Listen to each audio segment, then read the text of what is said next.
Okay, so me and my friend just went and saw the new Backrooms movie. It was really good. I really liked it. I highly recommend it to anyone who likes horror or mystery or basically just movies in general. If you like movies, you should go see Backrooms. It's really good, and I really liked it. But this is my review of the movie. This is your spoiler warning. This video has some very, very, very big spoilers for the movie. So if you don't want the whole movie spoiled, click off. Like right now, click off. You have 5 seconds.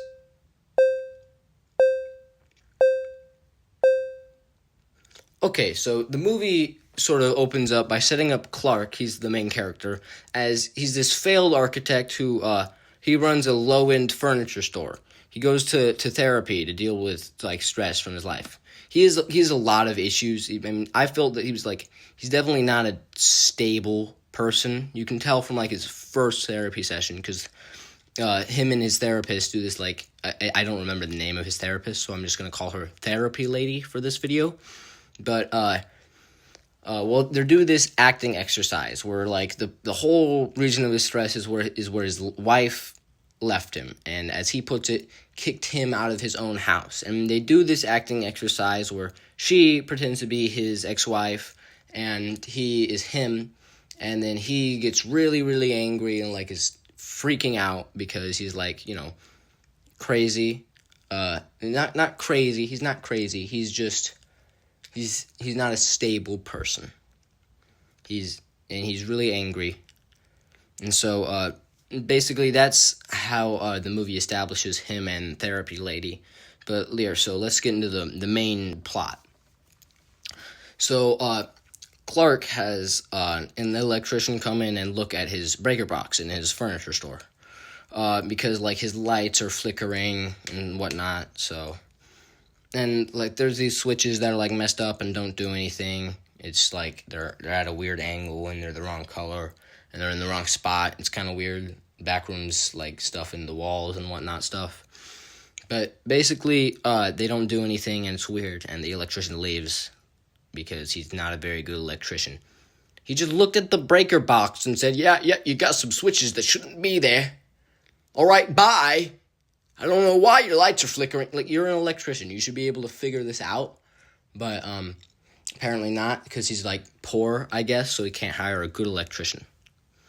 And then, like, I guess later that day, it's like he's sleeping in his store because his wife kicked him out of the house, and so he lives in his furniture store now.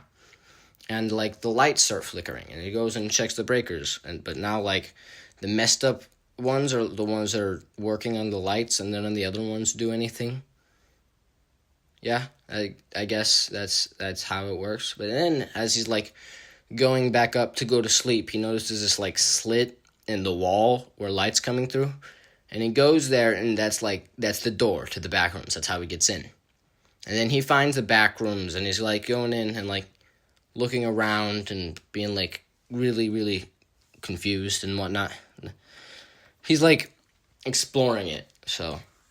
And then, like, then he goes to his therapist, his therapy lady, and he tells her about it, and he shows her the map, and he's like, don't call me crazy, I'm not crazy, I swear. And then he's like, I'm gonna go get proof, I'm gonna come back here with proof, and prove it to you that this place does exist.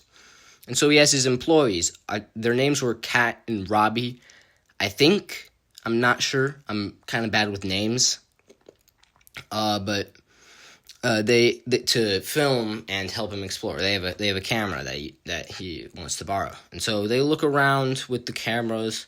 And he's showing them around, and he has this rope, and he lowers Robbie down this diagonal shaft into this room, and it's got a lot of like old dirty clothes in it. And then there's like he's looking around, and there's one of the monsters, and the monster is like trying to eat him. And so he's like, hey, pull me up. And they pull him up. But there's a little bit of rope that's still dangling down from when they pulled him up. And then the monster grabs that bit of rope, and it pulls him down. And then while it's pulling on the rope, the bed that was sitting by the shaft that they tied the rope to gets pulled down too. And that sort of pushes them both, Clark and Kat, down the shaft too. And then the monster is like trying to get them. Cat like runs to go get Robbie, and she runs up, and then the monster gets her too. And Clark is like trying to run away, and he ends up like running through a whole bunch of crazy places, and he ends up in this room. And then like in this room on the other side of a wall, Cat is yelling like, "Let me in, Clark, let me in," and like he's like, "What? I can't see you," but she can see him because it's like different on the other side. It's like a one-way window, and she's like, let me in, please," and he's like trying to figure it out. And as they're doing that, like the camera, which is the whole scene is from this perspective of an old camera from the time when the movie's set, which actually I really like that because it sort of brings back the found footage vibe from the original videos and the creepy feel. I like that. And basically, as it's being lifted up, because like one of the monsters picked it up, I'm left to assume that it was Pirate Clark, who we'll hear more about later in the movie. We'll see him more, I guess. Okay, and Cat's like, Clark, look, and then it sort of cuts to the, I think it's straight to the therapy lady, and then she goes looking for Clark, and so like, where's Clark? He's gone. I don't know where he is. And so she goes to the store looking for him, and then she finds the door to the Backrooms, and she goes in, and like she's looking around like, oh wow, where am I? What is this place? And then Clark finds her, and then Clark is like, it's okay, we're good, and then he chokes her and like strangles her. And then she falls unconscious because he choked her. And then she wakes up because Clark tied her to a chair. So, like, Clark has gone, like, completely crazy at this point. He's, like, psycho now. He's just, like, being really creepy. And, like, there's these, like, these disfigured, they're not people, but they're, like, fake people from the Backrooms. It's all, like, messed up because, like, how the Backrooms remembers them wrong. But anyways, he's like friends with them now, and he eats them.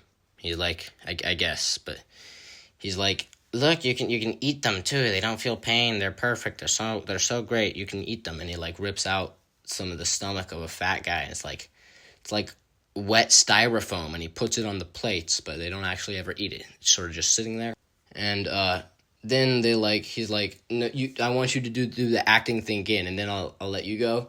And so they do the acting thing, and she's like, your wife left you because you're always complaining and nothing's ever your fault.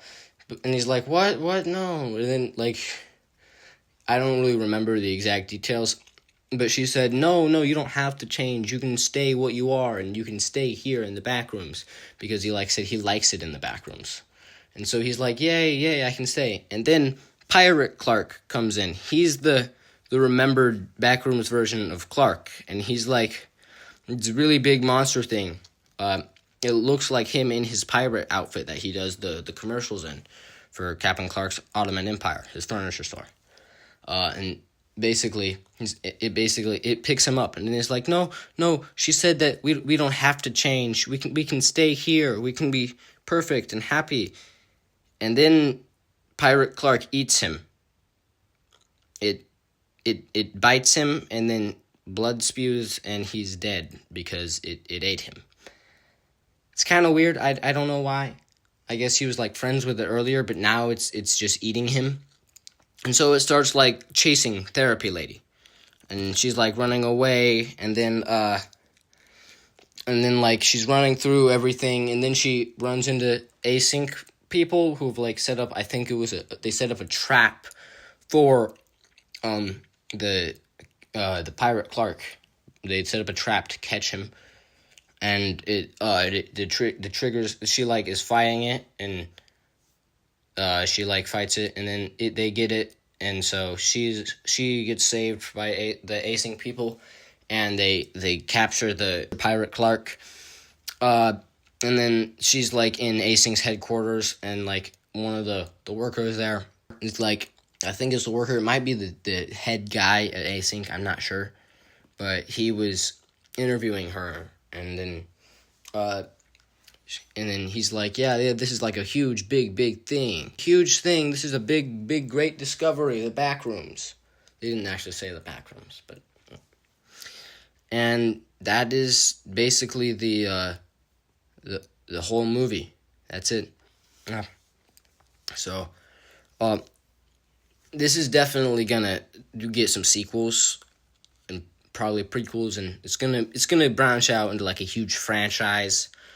It's gonna be a big thing. It's a big thing. It's gonna be a big thing. This movie is basically just a pad for the rest of the franchise to leap off from, and I like that. It didn't try to do too much. It didn't try too hard to set up a franchise, but it definitely left room for more.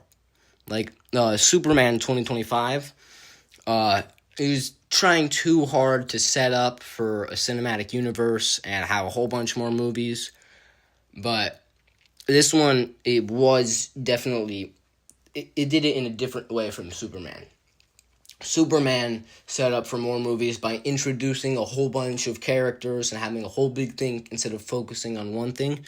Well, this focused on one thing so hard that it left room for more stuff to be added in future movies. I think that makes sense. But I'm not really into the theories for the Backrooms. I'm not a theorist about that, but I feel like it was definitely trying to like confirm the entity theory, which is like the Backrooms is a living entity, because they keep talking about how it remembers how it remembers things, but it doesn't remember them quite right. They use the analogy. It's like describing a dog to someone who's never seen a dog and then asking them to draw a picture. But it was definitely trying to confirm that theory and push it towards it being like a living thing.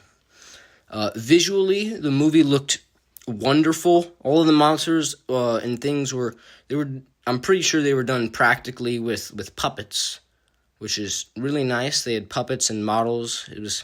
I liked it. The only thing that was really CGI was when they enter and exit the back room to the door in the furniture store, which didn't necessarily look perfect, but it definitely didn't look bad. So, the whole look of the movie was really good. I liked it.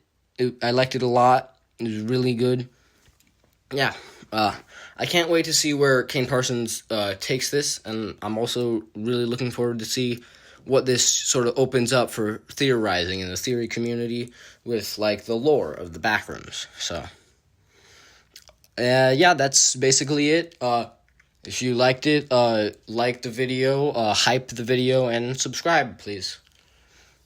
All right, yeah. Goodbye.